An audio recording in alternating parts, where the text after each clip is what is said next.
క్రీస్తునందు ప్రియమైనటువంటి దేవుని బిడ్డలారా, మరి యొక్క శుక్రవార దినాన విజ్ఞాపన ప్రార్థనల నిమిత్తమై మనందరం ఈ రీతిగా కూడుకోవటం నిజంగా ప్రభు మనకిచ్చినటువంటి గొప్ప ధన్యత.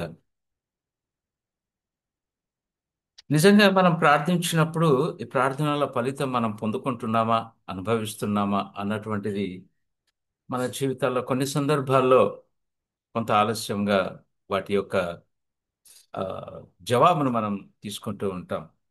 ఈరోజు నేను జ్యోతిని అడిగి తీసుకున్నాను ఈ సమయం. నా జీవితంలో ఎప్పుడు కూడా ఎవరిని అడిగి తీసుకోలేదు, కానీ అడిగి తీసుకున్నాను. ఎందుకంటే మీరు అందరూ ప్రార్థన చేశారు. చాలా మంది దాదాపుగా రెండు తెలుగు రాష్ట్రాల్లో అనేక ప్రాంతాల్లో అనేక సంఘాలు, అనేక కుటుంబాలు, అనేక రాష్ట్రాలు, దయచేసి గుర్తుపెట్టుకోండి, ఇతర దేశాల్లో కూడా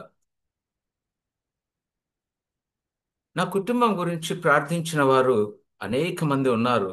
అనేక విషయాల విషయమై వాటిలో జవాబు నా కుటుంబము నా ప్రియుల ప్రార్థనను బట్టి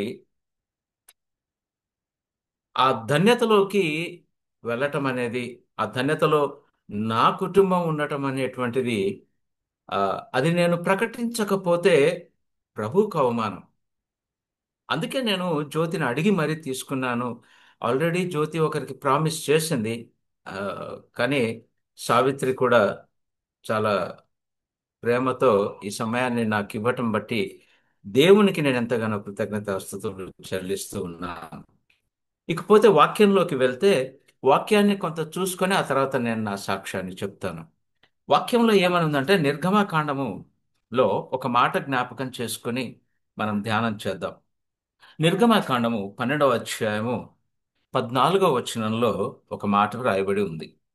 కాబట్టి ఈ దినము మీకు జ్ఞాపకార్థమైన దగును, మీరు యెహోవాకు పండుగగా దానిని ఆచరింపవలెను, తరతరములకు నిత్యమైన కట్టడగా దాన్ని ఆచరింపవలెను అని ఈ మోషే అహరోన్లు ఇద్దరు ఐగుప్తులో ఉండగానే ప్రజలకు ప్రకటించినటువంటి మాట, ఈ మాట. ఈ నిర్గమకాండం 12వ అధ్యాయాన్ని కొంచెం జాగ్రత్తగా గమనిస్తే, ఈ అధ్యాయంలో పాత నిబంధన గ్రంథంలో వ్రాయబడినటువంటి, చెప్పబడినటువంటి, చేయబడినటువంటి అన్నింటిలో అత్యంత చిరస్మరణీయమైనటువంటి, ఎప్పటికీ జ్ఞాపకం ఉండేటువంటి విధులలో ఈ విధి ఒకటి. ఇది విధి.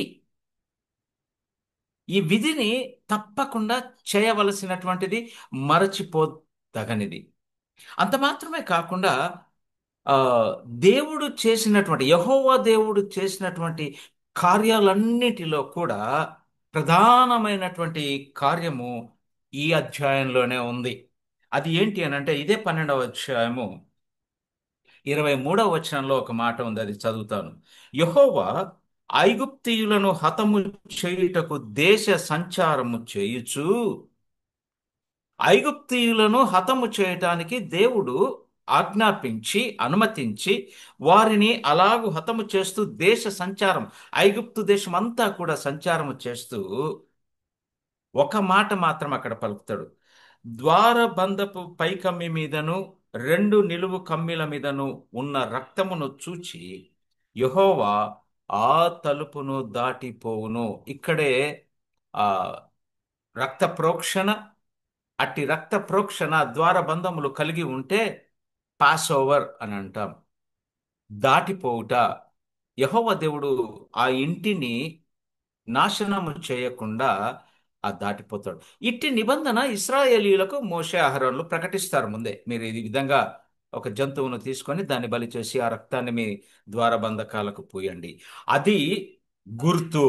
దేనికి గుర్తు అంటే, రక్షించబడటానికి, ఆ నాశనము నుండి, దేవుడు చేయబోతున్నటువంటి ఆ వినాశనము నుండి, హతము చేయబడుట నుండి రక్షించబడుటకు సాదృశ్యంగా ఆ దినాల్లో దేవాది దేవుడు ఆ రక్తాన్ని చిందించటం అనేటువంటిది, ఆ గుర్తును ఉంచటం అనేటువంటిది, ఆ గుర్తును చూచి ఆ గృహాన్ని దాటి ఆ తలుపును దాటి వెళ్ళటం అనేది అది నిబంధనగా అక్కడ ఉంచాడు. ఆ నిబంధననే నూతన గ్రంథంలో, నూతన నిబంధనలో యేసుక్రీస్తు వారి రక్తములో ఎందరైతే కడగబడి శుద్ధి చేయబడతారో వారందరికీ కూడా యేసుక్రీస్తు ప్రభువులో ఆ నిత్య నరకాగ్ని నుండి తప్పించి నిత్య జీవంలోకి ప్రవేశాన్ని అనుగ్రహిస్తాడు అన్నటువంటిది. ఈ రెండు ఒకటే. అందుకే ఇక్కడ చెబుతాడు ఆ విషయాన్ని. అందుకే ఈ అధ్యాయం చాలా ప్రధానమైనటువంటి అధ్యాయము. ఇందులోనే చెప్పబడింది. విధి చెప్పాడు. ఏంటి ఆ విధి అని అంటే, ఇందాక మనం చదువుకున్నటువంటి 14వ వచనం. కాబట్టి ఈ దినము, ఈ దినం అంటే 12వ అధ్యాయం మొదటి వచనం చదివితే ఇంకా ఎక్కడున్నారంటే వీరు ఐగుప్తులోనే ఉన్నారు. మోషే అహరోనులు ప్రకటిస్తూ ఉన్నారు. ఇదిగా ఇంకా మనం వెళ్తూ ఉన్నాం బయటికి. బయటికి వెళుతున్నటువంటి ఏది విడుదల మాత్రమే పొందుతున్నారు. ఇప్పుడు వీరికి అనుగ్రహించింది విడుదల. ఆ దాస్యంలో నుంచి విడుదలను అనుగ్రహించినటువంటి దేవుడు దాని విషయంలోనే అక్కడ ఆ మాట చెప్తాడు. ఈ దినము, ఈ విడుదల దినము మీకు జ్ఞాపకార్థమైనటువంటి దినము, మీకు విమోచన కలిగిస్తున్నాను అన్నటువంటి దేవుడే ఏం చెప్పాడు అంటే, ఏం చేశాడు వాళ్ళకు అని అంటే, వారి ప్రయాణం అంతట్లో కూడా వారిని క్షేమంగా కాపాడుతూ అవసరమైన ప్రతి అవసరాన్ని తీరుస్తూ ఎక్కడా కూడా తన బిడ్డలకు ఆ ఏ లేమి కలుగకుండా, ఏ కొదువ కలుగకుండా వారి ప్రయాణం అంతట్లో కూడా తోడుగా ఉండి, వారు అవిధేయత చూపినప్పటికీ, అనేక సందర్భాల్లో ఆయనను అవమానపరచినప్పటికీ, ఆయనకు అవిధేయులై జీవించినప్పటికీ ఆయన మాత్రం వారిని చేయి విడవక వాగ్దానం ఇచ్చినటువంటి ఆ వాగ్దాన భూమిలో ప్రవేశింపచేశాడు. ఈ దినాన్ని మీరు జ్ఞాపకం ఉంచుకోవటం మాత్రమే కాదు, యెహోవాకు పండుగగా దీన్ని జరుపుకోవలసినటువంటి దినము ఇది. మీరు బయలుదేరినప్పుడు ఎంతమంది అని అంటే, ఆ, ఈ 37వ వచనంలో చెప్తారు అక్కడ ఎంతమంది బయలుదేరారు మీరు అని. అప్పుడు ఇశ్రాయేలీయులు రామశేసు నుండి సుక్కోతునకు ప్రయాణమైపోయి వారు పిల్లలు కాక కాల్బలము మాత్రమే నడచి ప్రయాణము చేసినటువంటి వారు మాత్రమే 6 లక్షల, ఎవరంట వీరు? వీరులు. వీరెవరండి బయటకు వచ్చిన వారు? దాస్యములో ఉన్నటువంటి దాసులు కాదు.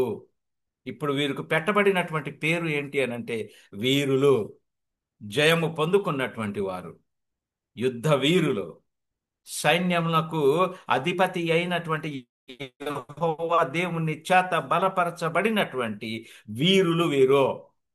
వీరత్వాన్ని చూపిస్తూ వాళ్ళు ఆ ఆర్భాటముగా ఆ బానిసత్వంలో నుంచి, ఆ బానిస దేశంలో నుంచి వారు బయటికి వచ్చినట్లు మనం ఇక్కడ చూస్తాం. 6,000 కాల్బలము 6,000 మంది.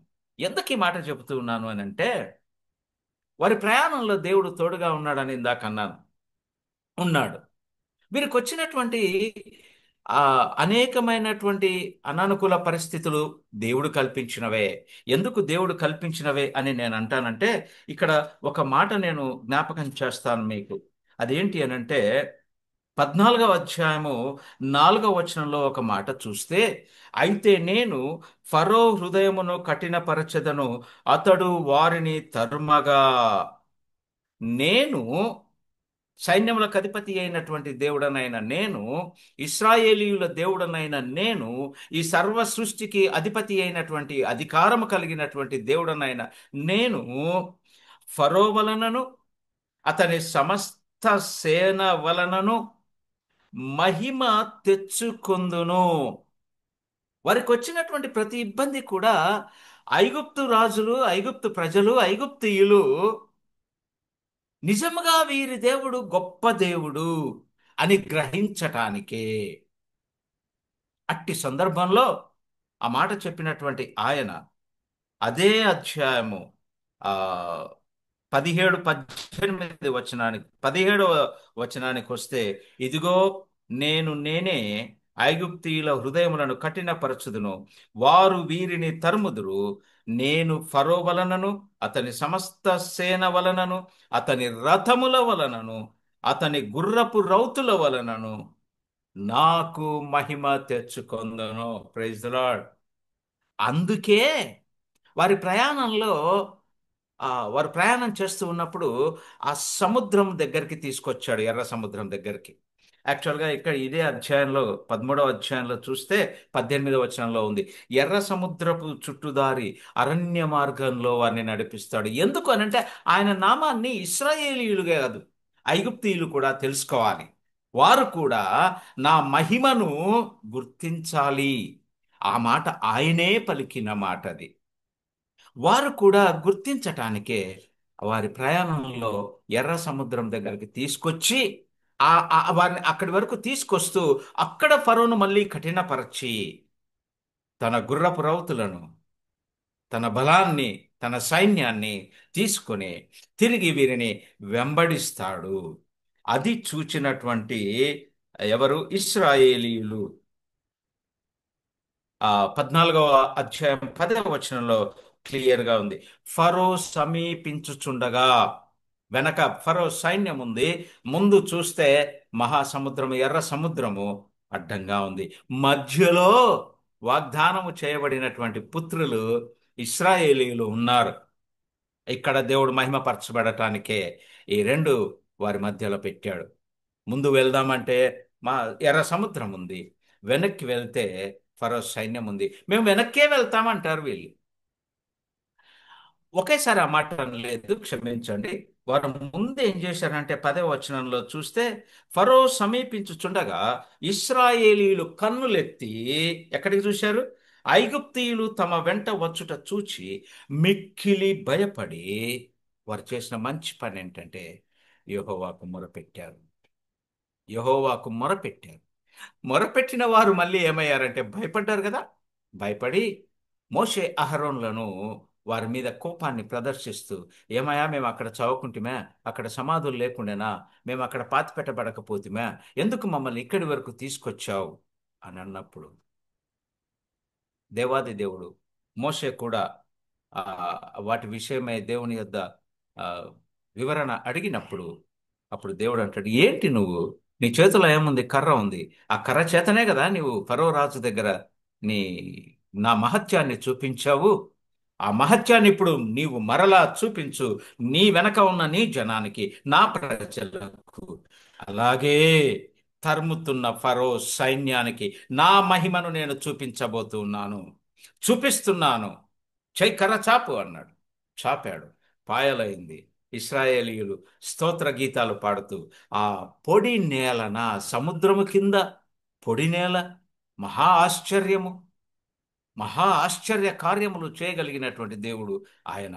అందుకే వారిని ఆ ఆరిన పొడి నేలన, మట్టి కూడా, పొడి పొడి మట్టి, కాళ్ళకు బురద కూడా అంటనీయకుండా తన ప్రజలను క్షేమంగా తీసుకొచ్చాడు. అదే సమయంలో ఫరో సైన్యం వెంబడి వచ్చింది. తన ప్రజలందరూ దాటిపోయారు. దాటిపోవడానికి కారణం ఏంటంటే మధ్యలో మేఘస్తంభం ఉంది. ఈ మేఘస్తంభము ఇశ్రాయేలు ప్రజలకు వెలుగునిస్తూ ఉంది, వీరికి చీకటినిచ్చింది. ఎప్పుడైతే తన ప్రజలందరూ కూడా ఆ దాటినారో వెంటనే మేఘము వారికి కూడా వెలిగిస్తే వారు సముద్రంలోకి వచ్చారు. వారి గుర్రపు రౌతులు, రథాలు, సమస్తము కూడా, వారి సైన్యమంతా ఫరో రాజుతో సహా అధిపతులందరూ కూడా మధ్యకొచ్చినప్పుడు దేవుడు ఆజ్ఞాపించాడు సముద్రానికి, క్లోజ్ అని అన్నాడు. ఆ రెండుగా నిలవబడినటువంటి ఆ సముద్రపు గోడలు, నీటి గోడలు రెండు ఏకమవగా ఫరో సైన్యం అంతా కూడా రథములతో సహా సముద్రంలో కొట్టివేయబడ్డాడు. ఇక్కడ ఆ గ్రంథంలో రాయబడినటువంటి మాటలు ఇవి. ఐగుప్తీయులకు నా మహిమను నేను కనపరుస్తాను, వారికి తెలియచేస్తాను అని అన్న మాట నెరవేరునట్లుగా ఈ కార్యము జరిగించు. ఈ మాటలను నేను ఎందుకు చెబుతూ ఉన్నానంటే, మా కుటుంబంలో చిన్న సాక్ష్యం, 5 నుంచి 7 నిమిషాల్లో నేను ముగిచ్చేస్తాను. నా కుటుంబంలో నా కూతురు వివాహమైన 1 నెలలో గర్భాన్ని ధరించటం, ప్రభువు తన కృపను బట్టి తన గర్భాన్ని ముట్టటం, చక్కని బిడ్డ తన గర్భంలో రూపము దిద్దుకుంటూ ఉండగా నేను, నా కుటుంబం అంతా కూడా ఆ బిడ్డ క్షేమం కొరకు ప్రార్థిస్తూనే ఉన్నాం. చక్కని బిడ్డ కావాలని అడిగాను. దావీదు వలె ఉండాలి, మోషే నాయకత్వాలు ఉండాలి, దానియేలు వలె ప్రార్థనా పరుడై ఉండాలి. ఇలా అనేకమైనటువంటి విషయాల విషయంలో ప్రస్తావిస్తూ ప్రార్థన చేయగా దేవుడు అలాంటి వాడిని నాకు అనుగ్రహించాడు. నాకు అన్ ద సెన్స్ నా కూతురు నా అల్లుడికి ఇచ్చారు. కాన్పు చేసినటువంటి ఆ డాక్టర్ అమ్మని, ఆ అమ్మా జెసికా, నీకు ఓ చక్కని కొడుకు వచ్చాడమ్మా బయటికి, జస్ట్ ఇన్, ఈ లోకంలోకి ఇప్పుడే వచ్చాడు అని ఆమెనే ఆ రెండు పదాలు జస్ట్ ఇన్ అన్నటువంటి పదాన్ని మళ్ళీ తను కలిపి జస్ట్ ఇన్ అని అనేసటం, ఆ మాట మాకు కూడా నేనే నా చెవులారా వినటం, ఆ పేరునే మేము చేయటం. ఒకసారి వెళ్ళినప్పుడు ఏం పేరు పెట్టారంటే, అదేంటి మేడం మీరే కదా జస్టిన్ అన్నారు, ఆ పేరే పెట్టేశామన్నాం. అలా వెతుకుతూ ఉన్నటువంటి బిడ్డ చక్కని దైవభక్తిలో, చక్కని ఆ, క్రమశిక్షణతో, విశ్వాసములో నా మనవడికి అంత విశ్వాసం. అనేక సందర్భాల్లో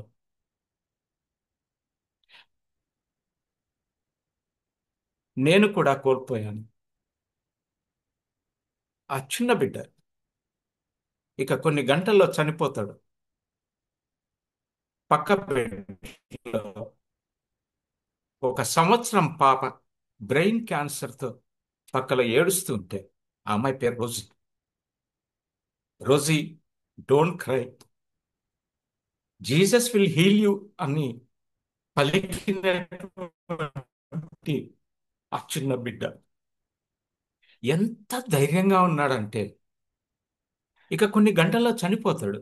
అప్పుడు నాకు చెప్పాడు, తాతయ్య, Jesus is calling me, I'm going. నాకు ఆశ్చర్యం అనిపించింది. 7 ఇయర్స్, 7 ఇయర్స్ ఓల్డ్ బాయ్, తాతయ్య, జీసస్ ఈస్ కాలింగ్ మీ అన్నాడు. అన్న కొన్ని గంటలులోనే ఆ బిడ్డ ఐసీయూకి వెళ్ళటం, చనిపోవటం జరిగింది. నేను కూడా సమ్మతించి, ప్రభువా నీ చిత్తం, నీవు ఎంత సాక్ష్యం కలిగినటువంటి బిడ్డను నాకు ఇచ్చి ఆ బిడ్డను పెంచటానికి నన్ను ఏర్పాటు చేసుకున్నావు కదా, మరి వాట్ నెక్స్ట్? ఇంతేనా ఇది, ఇంతటితో ముగిచ్చేస్తావా అని అడిగితే సమాధానం లేదు. కానీ దేవుడు, వాగ్దానం ఇచ్చిన దేవుడు, ఎంతైనా నమ్మదగిన దేవుడు. ఇక్కడ ఒక విషయాన్ని అందరూ గమనించాలి. 8 సంవత్సరాలు గర్భం మరి ధరించలేదు నా కూతురు. జస్టిన్ పుట్టిన తర్వాత మరలా గర్భం కరలేదు. ఆ జస్టిన్ ఒక్కడే తనకు కుమారుడు. జస్టిన్ చనిపోయిన తర్వాత ఏ రీతిగా అయితే వివాహం జరిగిన నెలకే తను గర్భం ధరించిందో, అదే రీతిగా మా జస్టిన్ దేవుడు తీసుకున్న నెలలోనే తను మళ్ళీ గర్భం ధరించటం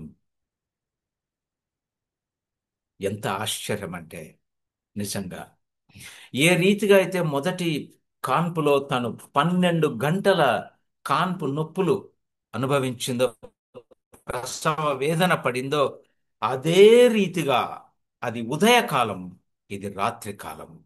మమ్మీ నెట్టు అదే స్థితిలో, అదే సమయం, సాయంత్రం 6:20కి బాబు లోకంలోకి వచ్చాడు, జస్టిన్ మ్యాచ్యూగా. ముందు జస్టిన్ ఉదయకాలము 6:12, 6 గంటల 12 నిమిషాలకు ఉదయకాలంలో, ప్రాతకాలంలో తను బయటకు వస్తే, సాయంకాల సమయంలో 6:20కి ఆ, దేవుడు తిరిగి జస్టిన్ మ్యాచ్యూగా తనకు కుమారుణ్ణి అనుగ్రహించాడు. చక్కని కుమారుడు. ఇప్పుడు కూడా నా ప్రార్థనలన్నీ అలాగే ఉన్నాయి. ఎందుకు ఈ విషయాలు చెప్తూ ఉన్నానంటే, ఈ సంవత్సర కాలం అంతా కూడా జస్టిన్ను దేవుడు తన రెక్కల కింద భద్రపరిచాడు అని చెప్పటానికి ప్రధాన కారణం, ఆ బిడ్డ ఇంతవరకు హాస్పిటల్కి వెళ్ళలేదు. చక్కని ఆరోగ్యంతో, చక్కని ఎదుగుదలతో, అనేకులను ఆశ్చర్యపరచునట్లుగా తను నడవటము, తను మాట్లాడటము, తను తినటము, తనకు పళ్ళు రావటము, వీటన్నిటినీ ఇక్కడున్నటువంటి అనేక మంది చూచినప్పుడు అనేక మంది చూసినప్పుడు వారు చెప్తున్నారు, ఈ బిడ్డ వయసు 2 సంవత్సరాల ఎంత అని అడుగుతుంటే మేము నెలలే చెబుతూ ఉంటే వారు ఆశ్చర్యపోతూ ఉన్నారు. ఆ రీతిగా బిడ్డ పెరుగుతుంది. ఒకానొక సందర్భంలో మా సంఘ కాపరి గారు కూడా ఒక మాట అన్నారు. బ్రదర్, జస్టిన్ సంవత్సరాలకి పెరగట్లేదు, దినదినము పెరుగుతూ ఉన్నాడు, వాడిలో దినదిన అభివృద్ధి కనిపిస్తూ ఉంది అని పలికాడు. Praise the lord. ఇది దేవుడి కృప మాత్రమే. ఇకపోతే 27వ తారీఖు జస్టిన్ పుట్టి నెల రోజులైంది. 2 నిమిషాల్లో చెప్పి ముగిస్తాను.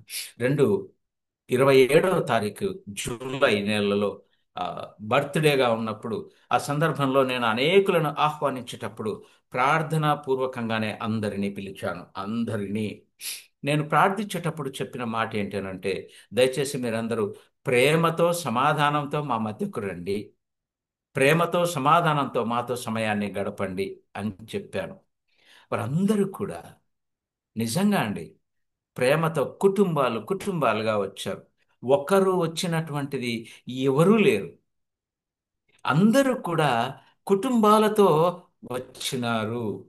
ఇది దేవుడు వారందరినీ నడిపించాడు, ప్రేమతో నడిపించాడు. ఇక మీరు మరి ఒక సందర్భం ఏంటి అని అంటే, అందరికీ తెలుసు హైదరాబాద్లో ఉన్న వాళ్ళకి, బయట ఉన్న వాళ్ళకి కూడా. హైదరాబాదులో శనివారం రాత్రి వరకు భయంకరమైనటువంటి వర్షాలు, భయంకరమైన వర్షాలు. నేను ఇందాక చెప్పినట్లుగానే ఆ ఇస్రాయేలు ప్రజలకు ముందు ఎర్ర సముద్రం ఉంది, వెనక ఫరో సైన్యం ఉంది. నాకు 27వ తారీఖు తెల్లవారితే జస్టిన్ బర్త్డే అకేషన్, సెలబ్రేషన్, దేవుడికి మహిమకరంగా జరగాలి. ఇది మహిమకు మాత్రమే, ఎవరి విషయంలో పేర్లకొద్దో, ఎవరికి గొప్పతనంగా ఉండకూడదు. ఇది ఇది ప్రభువుకు మహిమకరంగానే జరగాలి అని నేను ప్రార్థిస్తూ ఉండగా, నా వెనక ఏంటంటే శనివారం రాత్రి వరకు భయంకరమైనటువంటి వర్షము. అనేక మంది నాకు ఫోన్లు చేస్తూ, హైదరాబాద్లో గొప్ప వర్షాలు ఉన్నాయి, వాహనాలు కొట్టుకపోతున్నాయి, మాకు టీవీలో చూపిస్తా ఉన్నారు, మేము భయపడుతూ ఉన్నాము, అయినా మేము వస్తున్నాం అని చెప్పారు. వైజాగ్ నుంచి చాలామంది జస్టిన్ను ప్రేమించినటువంటి వారందరూ వచ్చారు. కాకినాడ నుంచి చాలామంది ప్రేమించినటువంటి వారందరూ కూడా వచ్చారు.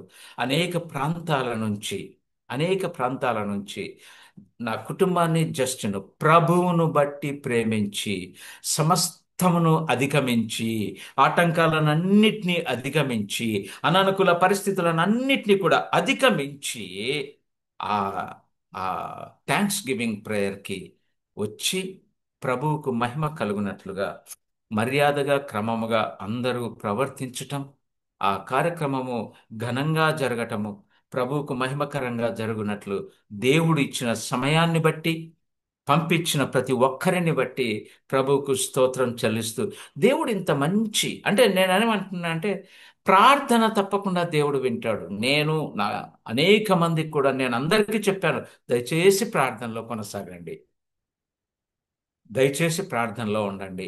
దేవుడు ఆదివారం ఉదయాన్న సూర్యుని ఇస్తున్నాడు. ఇందుకు ఒకే ఒక్క సాక్ష్యం జ్యోతి ఎదురుగా ఉంది. శనివారం రాత్రి వరకు భయంకరమైన మేఘాలు, వర్షాలు, కానీ ఆదివారం ఉదయమున దేవుడు సూర్యునిస్తున్నాడు. వర్షాన్ని ఆపటం కాదు, సూర్యునిస్తున్నాడు అని అన్నాను. అన్న విధంగానే దేవుడు సూర్యుని ఆదివారం పొద్దున అనుమతించి పంపించాడు. వాతావరణం అంతా కూడా చక్కపరిచాడు. చక్కని వాతావరణంలో ఆ కూడిక ప్రభువుకు మహిమకరంగా జరిగించాడు. ఈ చిన్ని సాక్ష్యాన్ని దేవుడు దీవించి ఆశీర్వదించును గాక.